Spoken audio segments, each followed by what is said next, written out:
Everyone, welcome in. Betsperts Golf here for a little bit of Memorial 2026 Jack's Place, the Scotty Scheffler Open. Andy, what's going on? Yeah, it's fun. It's fun. It's kind of a good 3-week stretch. We'll go over what we think matters this week. We'll go over some guys we bet. We'll take your questions. We'll do whatever you want. This is for you. This is not for me. I've already done my research. This is actually, you know what? This is for me too. We do talk things out on this, and you've talked me into a bet here or there. Honestly, I think even a winner. I didn't want to bet Fitz that 1 week, or no, it was Cam. I couldn't quite do it, and then you talked me into it, and I believe that was one of his wins. Michael Brennan too. Michael Brennan in the fall season. The fall season. Like, we were both pumped about him, but it's like, should we really bet Michael Brennan? And it's like, yeah, whatever. And 75-1 down in Utah. So, Morning, Mr. Josh Clement. Morning to anyone else out there. If you haven't yet, please, it's very sweet of you. Hit the thumbs up button. And if you're not subscribed, that helps quite a bit too. We've gained a few hundred subscribers over the last few months. It's been nice. Helps the channel out. If the channel does well, my bosses are happier. And if they're happier, they're more likely to give me money to keep making good tools on the website and give out more free content. So appreciate if you would like and subscribe. And let's get into Memorial.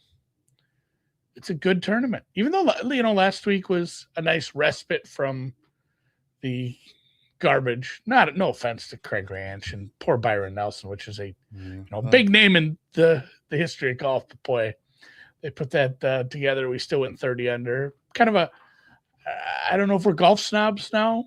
Maybe a little bit. There's a range of proper results. Like when people complain about, I don't want this kind of football game. It's like the people who complain when it snows in Buffalo. Like, everything should be in a dome. Like, you know what? There's more than one way to enjoy a football game. They can't all. I don't want homogeny. I don't want every tournament be the same. I want my U.S. Opens to be ridiculously difficult. I want my Opens to have awesome views of these wide open courses. I want my 3M Opens to be 105 degrees and humid. I have different expectations. Simple, man. Simple demands. It's funny how minus 10 to 12 is just like this. That's a proper tournament. Maybe it's because it's right around where we end up usually at Augusta, and that's kind of an anchor. But it was a good tournament. A lot of guys in the mix. I didn't particularly like it, Andy. I'll be honest. Held a lot of Russell Henley bags over the years.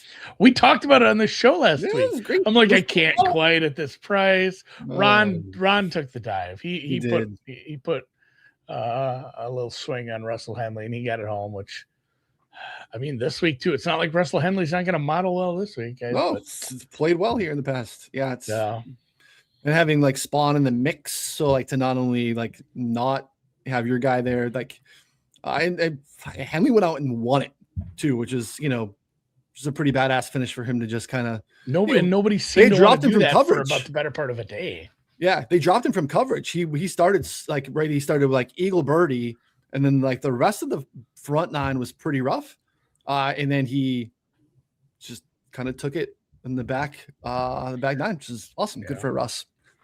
I think people are gonna still be in on Spaun maybe over the next even few weeks here. Yeah, and I don't blame them. It's funny. My takeaway from the tournament was I had to go back home. And I was at my father's house for a good portion of the weekend, and he watches golf all day long. And it's funny because he's older, he's pushing 70, but he's got the streaming ESPN on all day where, he gets up crazy early because he's old. So he's watching DP World Tour just because that's what's on, what he considers the golf channel when he pulls it up. And he asked me about that. He's like, does this do it to you too? Where it's hey, you got to change channels now. Yeah, Dad, it does that to everybody. Yeah. CBS has it. Then you got to switch to Golf Channel from ESPN. It sucks for everyone. It's not just you. So it made me kind of laugh because of how many times we complain about, I got to switch coverage. But it's still nice to be able to have that streaming in the morning. I don't have a lot else to say. I had Gary. He was in the mix, but it was the same kind of thing where it was, 2 steps forward, 2 steps back a lot, where he'd make some headways and then give it back. He was right there, but not really right there. I think he finished 3 or 4 back. Yeah, he's been playing really, really well. I think he's actually pretty interesting this week if you want to kind of float down the board. We'll get into some of thoughts on golfers here for the Memorial. Like Andy said, make sure you're smashing the likes, subscribe buttons here on the YouTube channel. You can obviously find us in podcast form wherever you listen to podcasts. Again, we still have this Novig deal. So if you are not subscribed to the YouTube channel and you're hanging out with us, you're probably not subscribed to Betsperts Golf as well. Another thing that you can go ahead and fix here today by taking this Novig deal. Again, betspertsgolf.com. You'll find the article on the site. It's available in, 35, 40 states listed there. Another sportsbook opportunity for you. And pretty good deal. Use the promo code BSG. Click the links, opt in, all those things. Deposit $5. They're going to give you an additional $50 for free. And you get Betsperts Golf for a full calendar year for no additional charge. So literally $5 out of your pocket, $55 on Novig to bet, $250 free to Betsperts Golf for a year. Doesn't get better than that. Let us know if you have any questions. Pretty simple to follow through here on the site, though. But definitely check that out, guys. I mean, we've been talking about it for like 2 months. We did not think Novig would allow us to run this into June. We're still here with it. So great deal. Check it out. Again, there's no small print there. Just $5 out of your pocket can get you a lot for the rest of the golf season and in the next golf season. Yeah, that's 365, baby. That takes you through next year's whatever the hell we were at last week. Yeah. You know what? The tournament's name I could not remember was the CJ Cup thing. Like that. When they have long, silly names, sometimes it makes me. And then we've had CJ Cup used to be something else. Right? That's what I'm saying. It used to be something else. Do you remember this used to have the one year we played here 2 weeks in a row? Yeah. Do you remember that work day? Was that a Morikawa thing? It was a Morikawa thing. Morikawa on the work day, and then it played, 10 shots harder than next week. It played it was fun because they played it and they set it up pretty easy, and I think they overdid it, and they're like, all right, we're gonna have to crank things up a bit. Yeah. COVID golf was a trip. Weird stuff. And again, we run into the same kind of problems we run into a lot of these signature fields. This has a cut, though. It does. This is a small field, but it does have a cut. It is your final one of those, as we had that at the Genesis and the API. This is your third hosted event, as this is Jack's Place, and we will have the 36-hole cut. 10 within the lead, I think, still applies. But otherwise, it's hard to miss the cut, but some guys are still going to do it unless scoring is really that tight. And I think, DFS betting, whatever, even a little bit of one and done, since it is a bigger purse, you start at the top and you got to do some soul searching on Scotty because of he's got all the form in the world. Mm-hmm. He's done, history. Course history has been great. Obviously, you're a 2-time defending champ, best tee to green player, best course fit. It's going to be hard to model anything at a high level, and by high level, I mean just like your basic strokes gain data without getting too in the weeds and not have him, super high. Even when he didn't win, I think the year before that, and maybe even the year before that, he was top 5, top 3 twice in a row. Yeah. So first, third. So it's like, his price is just short. And I will argue he's in a drought and everything is contextualized by standards. It's not a drought for like, I'm Max Homa in a drought. I might lose my tour cards. Like, oh shit, sure. This guy forgot how to golf. A Scotty Scheffler drought is just only winning once this year. And once since January. It's been a long time. it's been a minute. He's had some great results, but I would argue that his price is incorrect.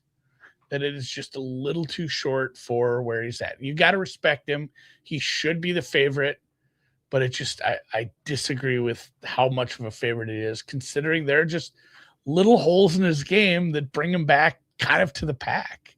And, with golf being a contest between you and, at a minimum, 70, 80 other golfers, those little things, it keeps you from separating. Because when he did win tournaments, and we talked about this with, CJ Cup a couple of years ago, like you saw that scoreboard where he can separate. You've seen that in some of his wins where it's just like, all right, he's doing that thing where he's just going to hit everything. Every tee shot and every approach shot are just going to be damn near perfect.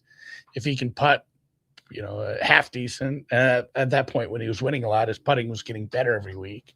He's just going to win this tournament. And it's just not quite there. He's got little holes in the game. The approach, I mean, the whole tee to green is good.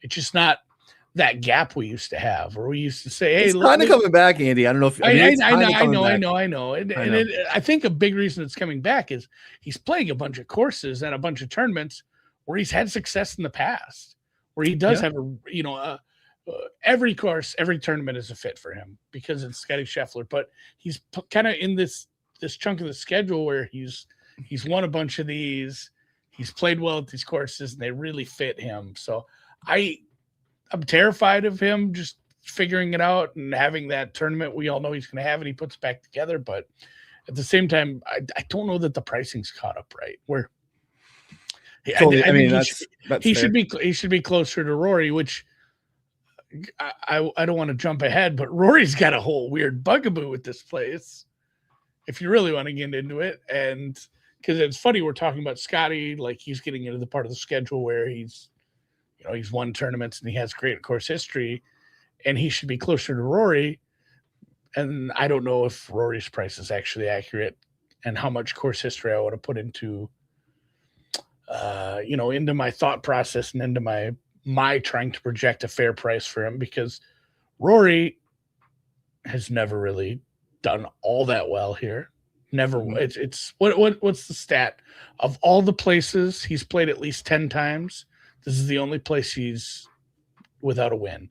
If he's played a tournament 10 times, he's won it at least once. And I don't remember.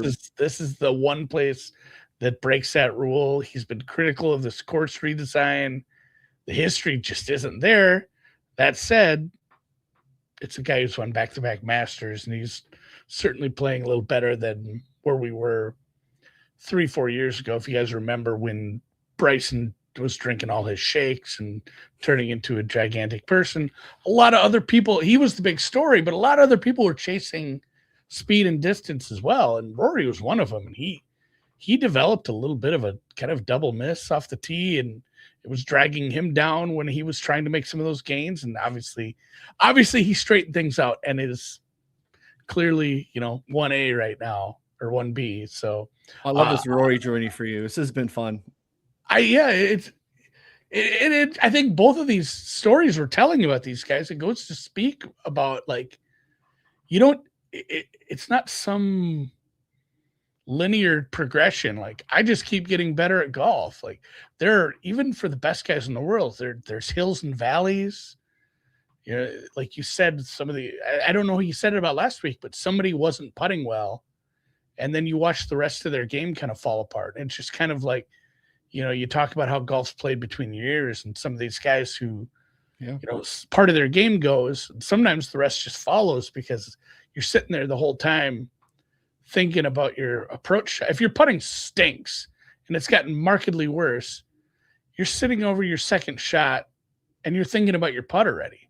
Like, if I don't make this shot perfect, I'm missing this 10-footer. I'm missing this 15-footer because I just can't figure that out right now.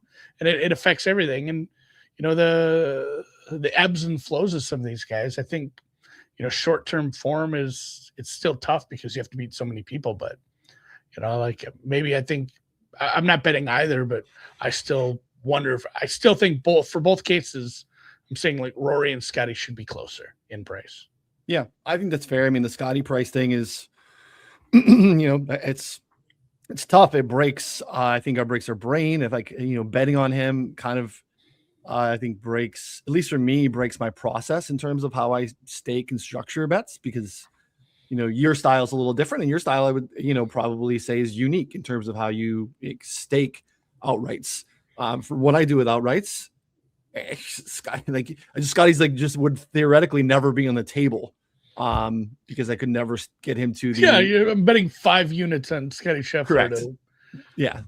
So let's go through, a little bit of, recent data to kind of back it up. We'll jump into this here because, guys play different schedules. They play Rory in particular is, okay sitting out a bunch of signature events. So trying to compare time frame is tough. You really have to compare rounds played.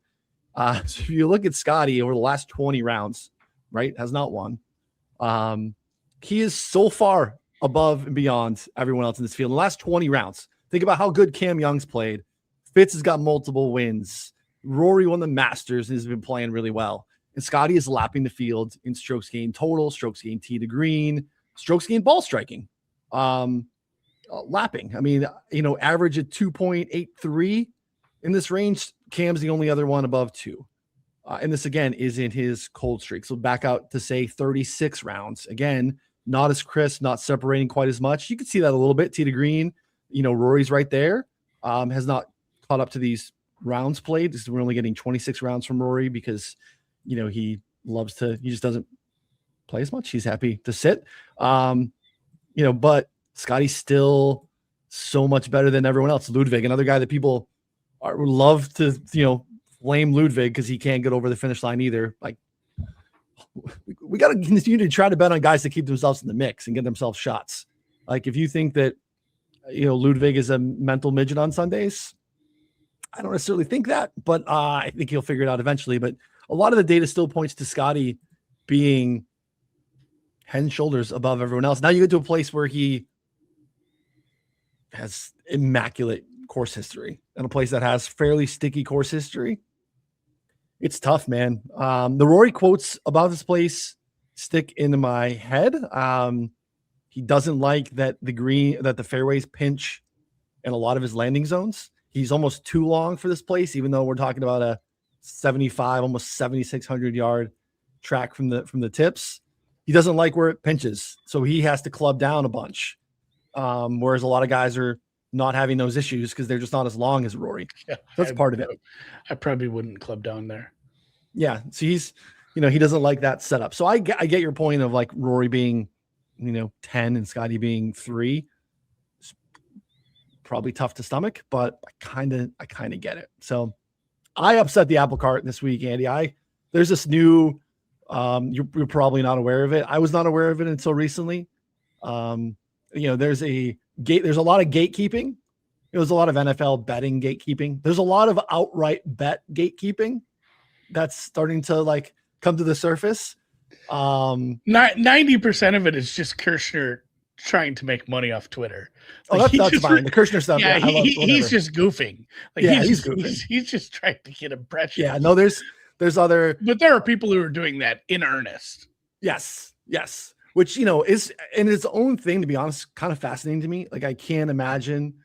First of all, it's the internet, so it's funny, but I can't imagine being an adult and my brand is going to be caring about what other, adults bet. But there's, a faction out there that is very much not okay with people betting Scotty outrights or doing some other things. I definitely, my 2-man card has shaken the apple cart this week. People are, which I think is a riot. So, I'll tell myself I bet on Scotty. I looked at this from 2 different ways yesterday. I was either going to have a 1-man card, and it was just going to be, straight up Alex Fitzpatrick, and that's it. It was either good, man. He's in here. He's got to be in here. No, pretty high. Honestly, and his price is so big. I'm very close. Go to 16 rounds or something to get some positive. Yeah, but he's been playing great golf. So it was either going to be that where I'm going to lump everything I was going to spend on one guy and assume that, the stats make sense. Golf is a funny game. And even when you're playing at the best in the world, you don't win every time. It's like the sample size thing where, if Scotty had played Craig Ranch, 500 times, if they run that tournament 500 times, yeah, he wins it. Probably pretty commensurate with what his odds were. He wins it a lot of the times, and that just happens. Same things can happen at the 3M. He might not win the 3M Open, and that'll be kind of a funny thing when he loses to Johnny Vegas repeat, Scheffler second. But you run that tournament 500 times, he wins it 225 times. That's just, it's hard to maybe think about things in terms of probabilities sometimes, because, like, oh my God, he's even money to win a tournament. Like, that means he loses the tournament half the time. Half the time somebody else wins the tournament. I mean, that's still crazy odds for a golf tournament, but For sure. you got to remember, like, that's what he's dealing with every week. And when he's 4 or 5 to 1, that's still very short odds. But that only, when you're 4 to 1, you're still only winning it 20 times out of 100. 80 times out of 100, that 5 to 1 shot or 4 to 1 shot isn't winning. So I was close. I went, it either went that way, or I said, I'm gonna pick my golfer against him, basically, like, because this is one of those places where you can't fake a result. I think somebody else used that. I wish I could give them credit, because I think that's a good phrase to use around this tournament, this event. That said, there are some long shots I kind of love here because the prices are beat to hell. Yeah. So I went back to the well with a guy, basically one of my best fits, who's not Scotty here, who had a longer price but was still amongst the elite. And I joked about Alex, but I did met Matt Fitzpatrick. I thought so. Okay. And basically that's my card. Like, Matt Fitzpatrick is my card. And then at that point, I said, I'm going to bet some other guys, and it might be longer shots, but like, I'm fine putting a few bucks on some long shots, and we'll get to those later, because those are small bets, just kind of hey, I think this price is wrong, and I'm happy to take some money off here. Let's go back to the course a little bit. It's a tough test. It plays difficult. We've, since the renovation, it basically plays like on average, like 1.3 strokes over par. Like Andy said, it's, small field signature event 72, but there is the cut line. In the last couple of years, we've had the cut at like +5, +6. And you see those guys that barely make the cut and survive the weekend, and, they're, double digits over par, because this place can definitely jump up and bite you. Pretty much everything is hard. It's difficult ball striking test. The rough is really penal. Jack is deliberate in his basically having to execute every shot in the bag. Gets harder as you get closer to the green. And generous fairways, but if you miss, you're in trouble. Really significant missed fairway penalty, rough penalty. So you got to really keep the ball in play off the tee. That's why you've seen some of the Sepp Strakas and Russell Henleys and like the JJ Spawns of the world. Those guys can be in play this week because we know that they're fairly accurate off the tee, and that's half the battle. You really need to be playing from the fairway. Mixed club selection off the tee too, even though we have a long golf course, because there are some of the pinched fairways and some dog legs and some stuff. You do see driver usage kind of dip down a little bit here, but pretty much everything is hard. The only thing you get in here a little bit, 3-putt avoidance, some of that is, goes into just being small greens. But when you look at the comp courses, it's a good week, I think, to look at specific Muirfield Village course history, but then your comp courses are some of the long big tracks in the rotation and major championship golf venues. So that's pretty much all we have here. A lot of red in the hole breakdowns in terms of how it scores. Your greens are your par 5s. So those are not locked birdie holes. You can see the 11th is, barely playing under par, but those are really your, attack holes and your chances to go get those. So, you can break down the course metrics here where you could see the driver usage is, kind of trending down. Guys are even with because this is year 3 of it being in the signature event, small field model. You're seeing even more club downs from, the elite field, which I think is telling as well. Guys know the importance of really playing from the fairway here. So, approach buckets, nothing that really jumps out. Just it matters a ton, right? It's just all of it. Hey, which approach bucket? All of them. Yeah. Because again, small, fast, firm, bent grass greens. You got to score on the 5s, so you got to have some strong approaches where you can. There, you have to not lose strokes on the tougher 4s. A couple of long 3s. Like, your approach game really has to be on point. And you mentioned the rough; it's about a half stroke penalty, which is heavy. I mean, obviously, we're going to get to some places where the rough is knee high. across the pond, and there's even bigger of penalty, but that's fairly big for rough of this length and as hard it is to hit some of these fairways at times. Even though, like you said, some spots are generous if you're clubbing down. You just do have to be a little smarter here about not putting a bunch of those bad numbers on the card and staying with the pack. It is kind of a great spot as far as where they put it on the calendar, prepping for the U.S. Open in a couple weeks, especially for those guys who are possibly going to, skip Canada, which I love the Canadian Open too. That'll be interesting. Just kind of jumping ahead. First time in a long time that the Canadian Open isn't some, hey, we got to figure out a course we haven't seen in a while. Just going back to back at Osprey Valley, huh? Yeah.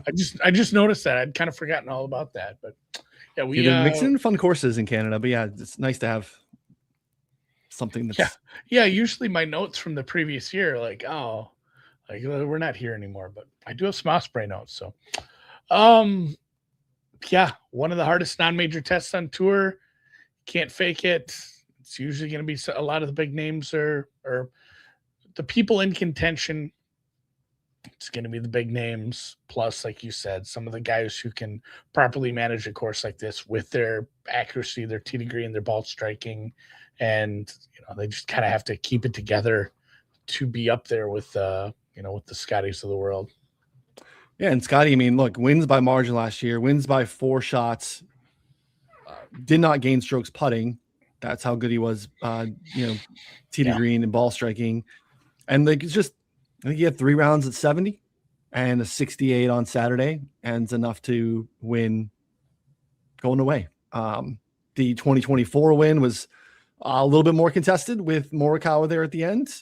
But again, like you see here, 2 under is getting you in the top 5. That's crazy. It's a difficult test. This is not a spot where you're going to see birdies in bunches and, anyone going super wild. I think you could see they've had a decent amount of rain, but again, sub-air system here with the renovation. So Jack will have the greens, 13 and change on the weekend again. So you think you could see another scenario of what we saw at Colonial, where you saw some pretty decent round 1 scores and then just hold on from there. So you'd like to see someone get out and put up something a little bit there. One of your longer shots, post a number on Thursday and see if they can hold on a little bit, because I think we'll have that again. It's funny how often that happens, and I think it was maybe Potomac a few years ago when we had something like that where the first round leader was like 7 under, and then the tournament winner was like 10 under.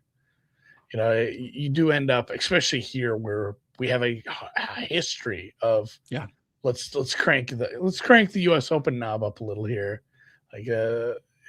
Don't feel too comfortable if your guy has a nice Thursday, because some of those guys are going to miss the cut. Yeah. So again, this is the stuff that leads to, being fairly bullish on Scotty. Rory did not come here last year. We were still in the post-Masters haze of, of self-discovery. What is the meaning of life? He was here in 2024, finished a little bit off the pack, but again, he's going to fall too far back. Here he was, bad Sunday. He finished in tie for 15th. So yeah, it's been a spot where course history matters. I think it's a good comp course week as well. But yeah, it's tricky. It's a tricky, I know some people hate the without Scotty markets. I know people, again, I get it. I thought about it with Fitz. Yeah. It introduces dead heats and things like that. And I understand that it's not super clean and the price, in itself is depressed. I understand. It's the same premise again, going back to the gatekeepers. I'm trying to win some money. So yeah, I'm not going to win what I would typically win if I bet Scotty this week and allocate a single unit to it. But you know what? It's better than losing on a bunch of long shots when I think Scotty Scheffler is going to win the golf tournament. So jumped in there, and you know what? Having done this a couple times, single bullet Scotty this year, always giving me a sweat on Sunday.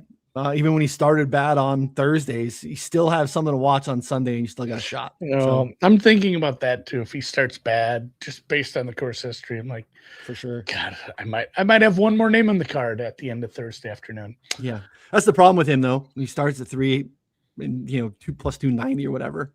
Yeah. He never gets that long. It's like, it's like, I'm getting 7-1. Yeah, on Friday afternoon. Good, he's 8 strokes back. Yeah. Probably play that, to be honest. I don't hate it. Yeah, so. That's playable. Yep. Yeah, I mentioned Fitzy.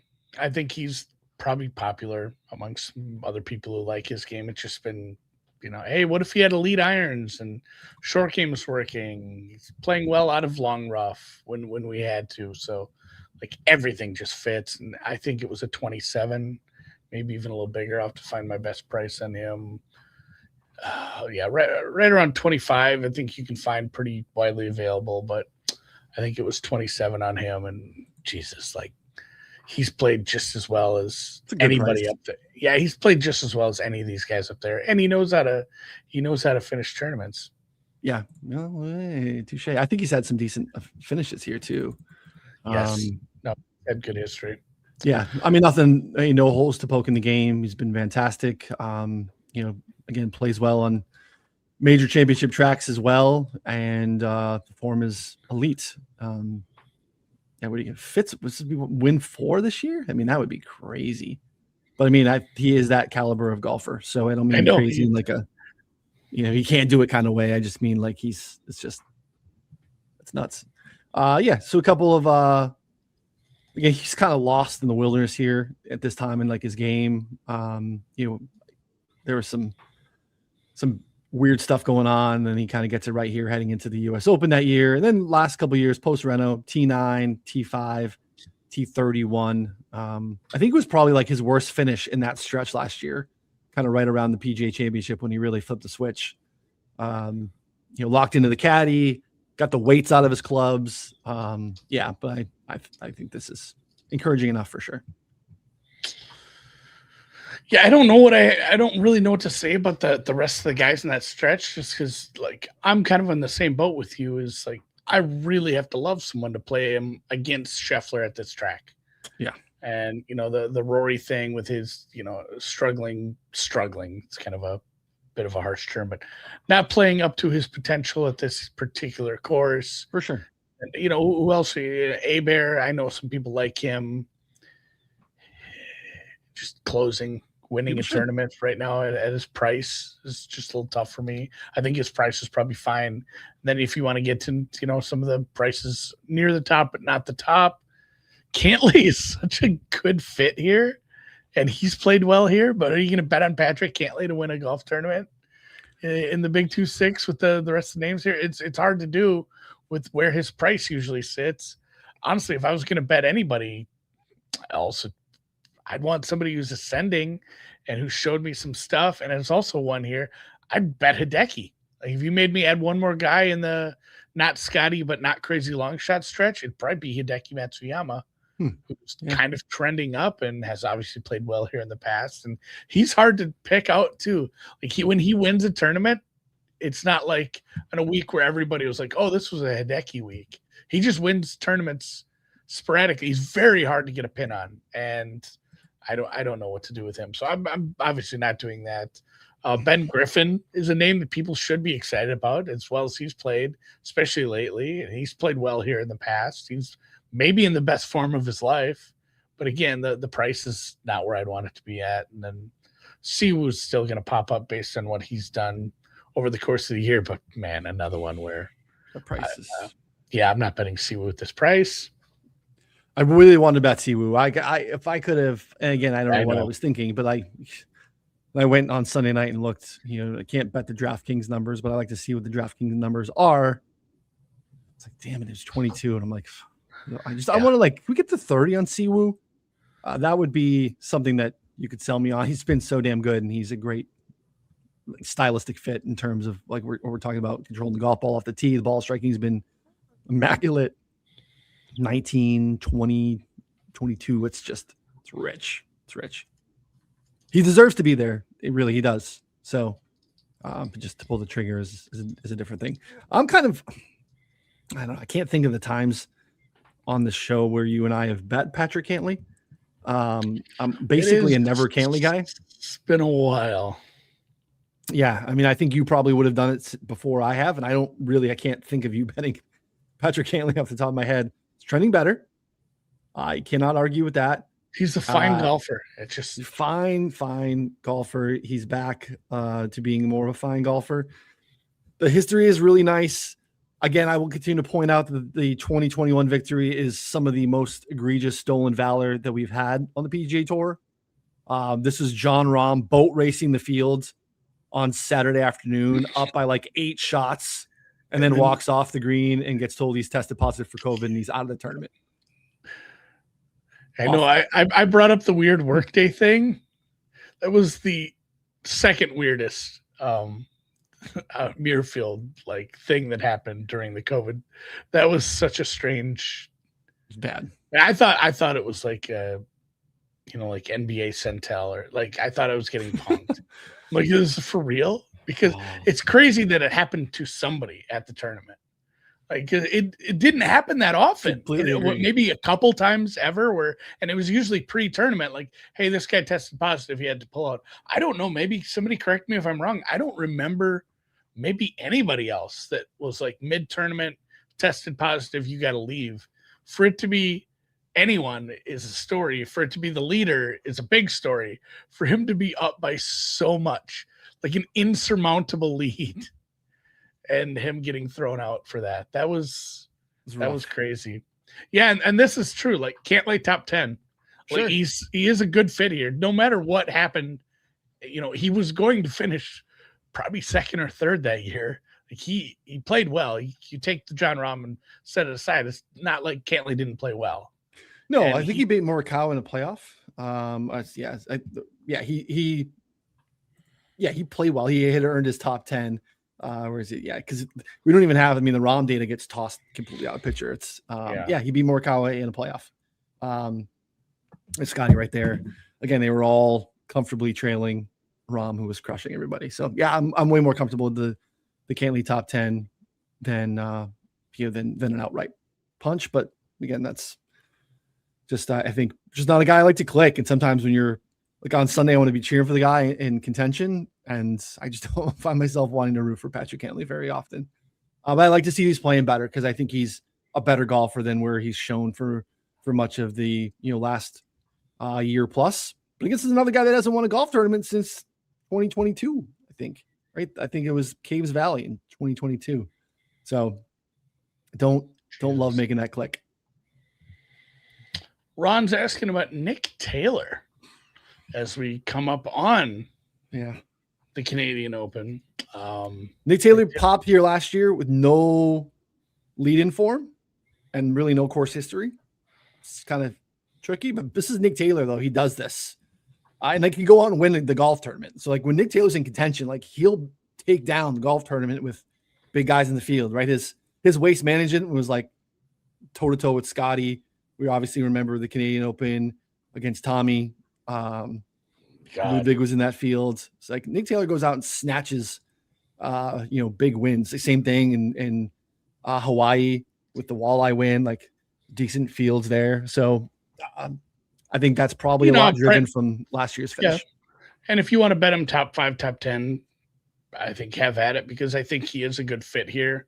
It's hard to see him getting a W against these guys. It's hard to see him doing that, what he did the one year. But again, he's top quarter of the field in approach over a pretty big sample. He's a good, accurate driver of the ball, definitely above average, and a very above average putter. And then I threw bogey avoidance in, obviously, this week in my model just because of where we're at. And over this last 6 months, he ranked 10th in that. So he actually modeled pretty well for me. I had him 31st in my model. With some of the names who are ahead of him, that's pretty impressive for a guy who's 6,800 in DFS. And that's where I was going to go with him. He is on my list of, hey, here's a nice DFS play, because I think for his price, he's very useful, and I don't know what ownership will be. Yeah. This is Annie's model up on the screen. Scotty 1, Siwoo 2, Fitz 3, right? I mean, the margin between Siwoo and Fitz. Cam right behind. Henley there too. Rory, Ludwig, they're kind of in that tier. Kurt Kitayama's interesting. You know, did you? Yeah, that's my shortest long shot, 80 to 1. I think that price is too long for a guy who obviously fits so well of everything I looked at here with the accuracy off the tee, like just ball striking, tee to green, whatever you want to say. It's awesome. Electric, and his putting is not horrible. Like it's good enough here. It's going to be tough. Obviously, you look at bogey avoidance I threw in there. He rates out high in that as well. It's just, but basically, I'm just betting good ball strikers at long prices because you can see Gerard as well. Gerard he was also a bet where it's like, hey, guess what? If you're gonna, it's like 110 to 1. Again, small bets on 4 guys that kind of modeled out well because of some of their, their course fit and some of the things they've done over the last 3 to 6 months. So Kitayama and Gerard made the card along with, one of them is a real head scratcher that I just would love to see happen because I like the guy. But I did bet Aaron Rye as well. Okay. He's like again, he's like 110 to 1. What did I get? Yeah. 100 and a bookmaker, I think, had him at 107.8, 107.8 to 1. That's a really big number for a guy who obviously can go out and just win a golf tournament on a tough course. Yeah, I think this is a tougher course. Still big number at Chris. I mean, it's way off. The Chris number is way off. Yeah, that was kind of the thing where I looked at him, and I think Bovada was the first place I peaked just because theirs is easily the easiest to just copy and paste into numbers when I start looking at stuff. But it's like 75, 80. I'm like, yeah, I'll put him on the list. And then you go to Chris, and again, it's 107. It's the same as last week where everybody had Gary 40, 45, and Chris had him 65. I was more than happy to grab that. And, he didn't quite get there, but boy, that'd have been sweet to get a big off price number to go. Aaron Rye, it's, obviously a tough ask, but he's won a golf tournament before. He's a winner. He's got as many wins as Scotty this year. So if that was a metric we were using, and then a real deep shot, 175 to 1 at Bet Online. One Daniel Berger. Okay. Again, the samples. Yeah, the samples a little funny, considering what's he been doing? He's been doing better, and he's another one where it's like if he puts it together, prime Daniel Berger time. We're that ship has sailed. I know he's only 33 years old, but we've not primed Daniel Berger in quite a while. But I mean, I get it. API is great. It was just a huge price. Yeah, Bay Hill, right? Bay Hill's a great comp course, and he didn't. I don't know that he kind of choked that away. He just played really tight and didn't go out and win it. Yeah, played well. Has not played particularly good since. But I would understand again to your point. Stylistically, fairway fine. He's going to keep the ball and play off the tee. Don't. And again, we're talking about someone that you bet it. Almost 200 to 1. So. Yeah, like he's another one where he's like 6,700 in DFS. And I think that's a decent, again, another decent DFS play. Yeah, I'm fine with taking a couple of these. Again, small bets to go with Fitzpatrick, but I'm happy with having some of those long shots on the card. I did have some other DFS notes. Some of those there's a bunch of guys that we like that are like 7 and below because everybody's here basically. So you have to give the big prices to the big names, but I mean, look what Hoagie's price is again. I'm a Hoagie guy. Yeah.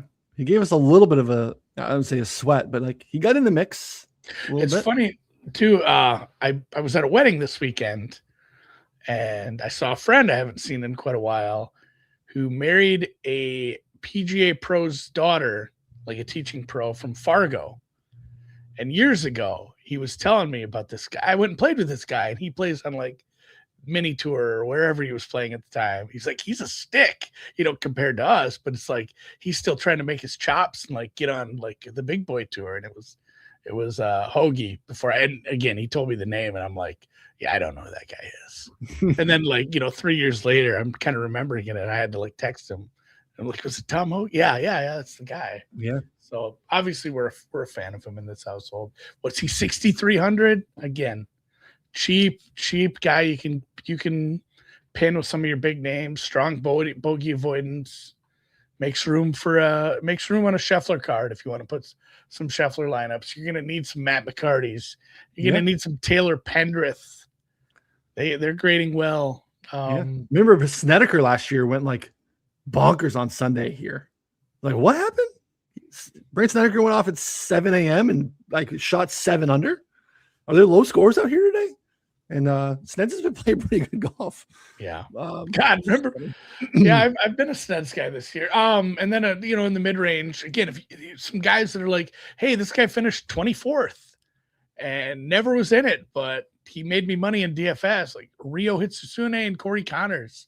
Again, just like repeatable ball striking and finding these fairways, elite ball striking, honestly, from Corey Connors at that price. If you want to say like 7,100, like these are the guys that you're supposed you're going to need if you want to win some money, because honestly, it feels like the harder part is figuring out which of the big names to use. I think Sepp will garner a lot of ownership here at 7,700. So finding some pivots in and around it makes sense. I think Woodland's another great play. We touched on Woodland a couple times. He's playing really good golf. Down a little for Sam Stevens. Yeah. Everybody loves him. I love Sam Stevens always. And he's 6,800. I almost think he's a pivot because he seems to have higher ownership than I think he's going to every time. I wonder if some of that Nick Taylor last year's results drives a little bit of ownership in that range too. So yeah, wouldn't mind fading chalky Nick Taylor personally. Yeah. This range is interesting too. And people love Jason Day. Like Jason Day's from the area, right? This is like his U.S. home. He lives down the street.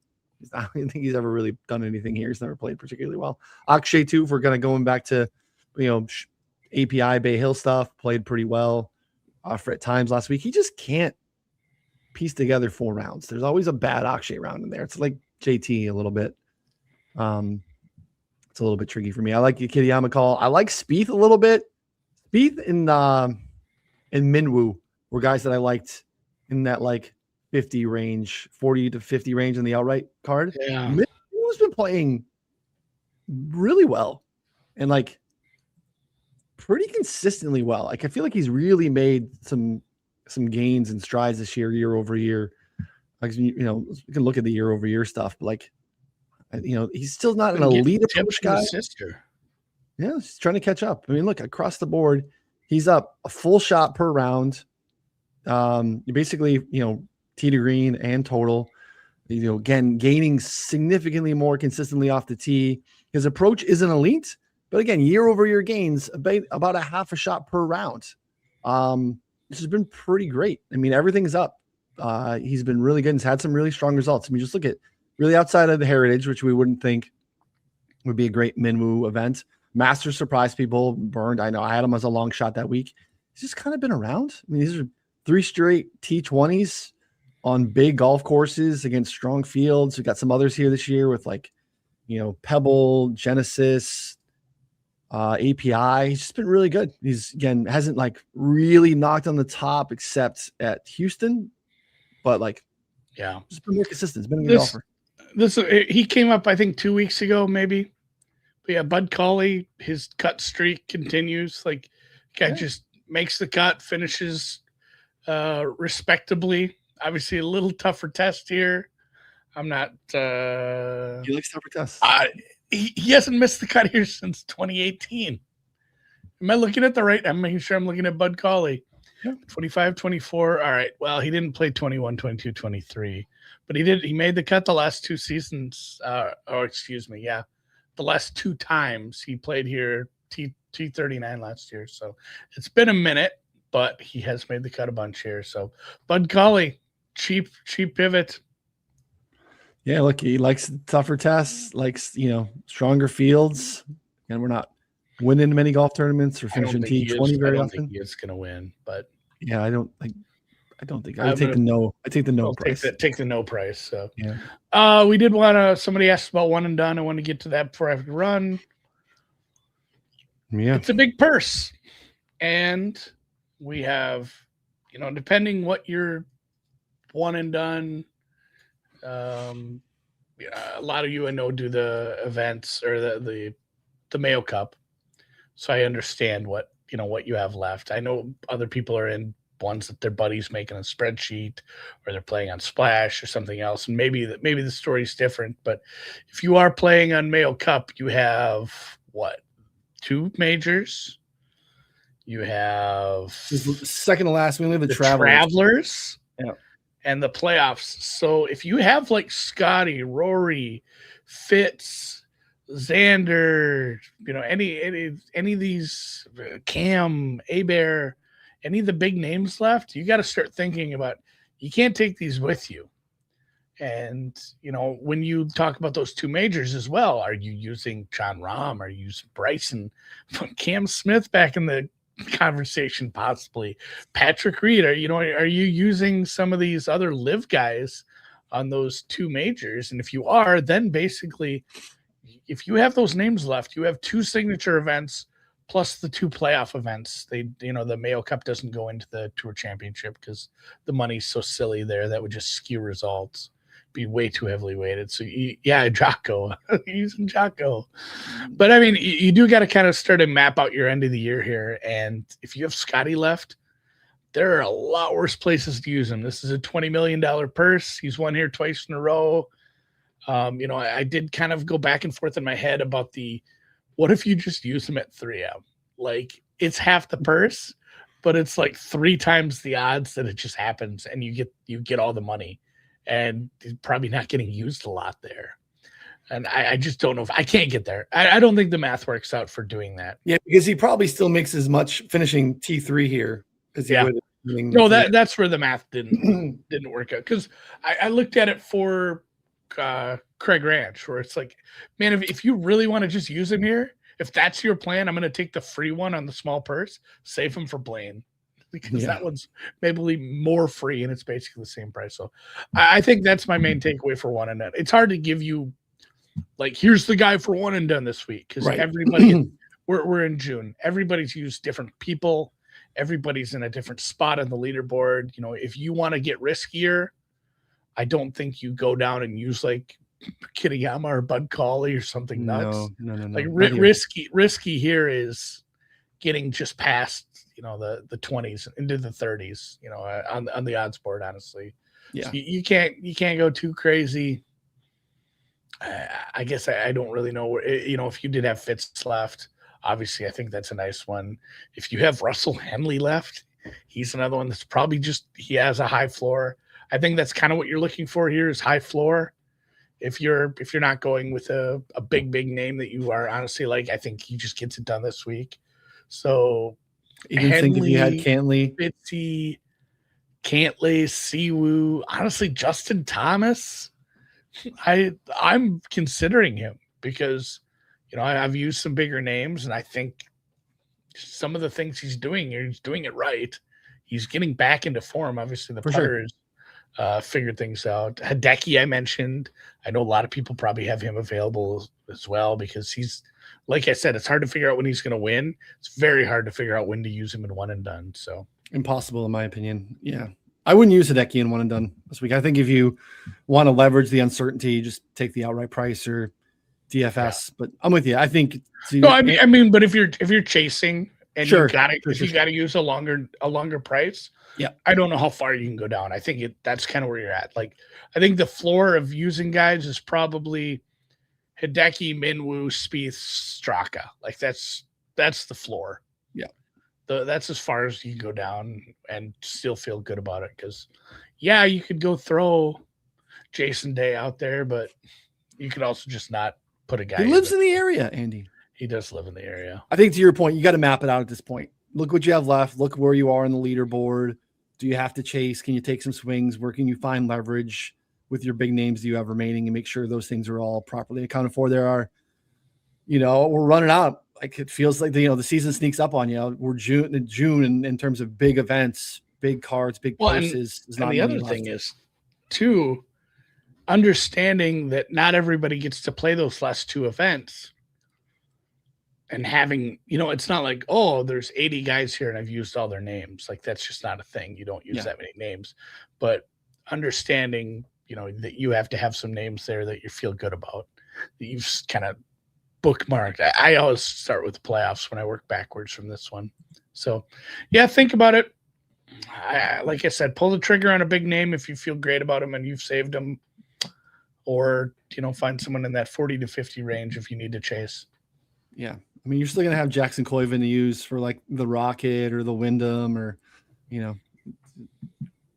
going to honestly, Michael Brannon at the 3M. Like, for sure. Okay. Yeah. Give me that money.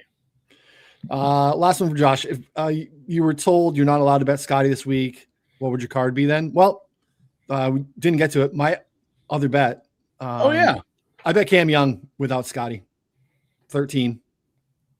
There was a book that had there were multiple books that had Cam shorter than that in the with Scotty market. So I put a little less than I would normally on Scotty. I typically would go Scotty all in, 1 unit to Scotty, a little bit more on Cam, almost a full unit there. I typically stay like 1.5 to 2. So I'm like right in that range this week. I got Cam without Scotty at 13. Again, that's also a little bit less take home than I normally would, but I want to have some runners on Sunday. I'm going to have Cam without Scotty and Scotty by himself and put that in your pipe and smoke it. I'm sorry that broke your little rules, everybody. People, very brave in the internet, calling me a donkey for. What if they finish 1-2, dude? Well, they finish 1-2. I can't wait if they finish 1-2. Oh my God, the victory! I'll be insufferable. You're a nice guy, and I would never describe you as insufferable. You would be insufferable because you'd have to be. You would deserve it. Yeah. No, I would tag. Honestly, it's like when Morikawa won his one major. I know he won more, but whatever the alt event, Barbasol, I had the double winner that week. Right. You know how long ago that was? I still bring it up. That was like 5 years ago. This is a great feeling. It's the best. Oh my God. I'm just like, it's happening. This is happening. I'm getting them both. Oh God. A double winner is like one of the, it's one of the best things we can do. I know a lot of people get that because they bet DP or they bet LPGA a lot. I just don't do it often enough. So the fact that I've actually gotten one of those, that was amazing. Oh yeah. I got to run. Southern Hills. I had both Zalatoris and JT in the playoff, and I knew I had a winner and watched them play 3-hole aggregate and didn't give a rip who won. I already got the winner. I don't care what you guys do. That's the second best as a playoff amongst two of your outrights. Yeah, that was a good time. Oof. So appreciate everyone. Right. Thumbs up, subscribe, all that stuff. Hit the buttons. Love you guys. Be good. Gamble responsibly.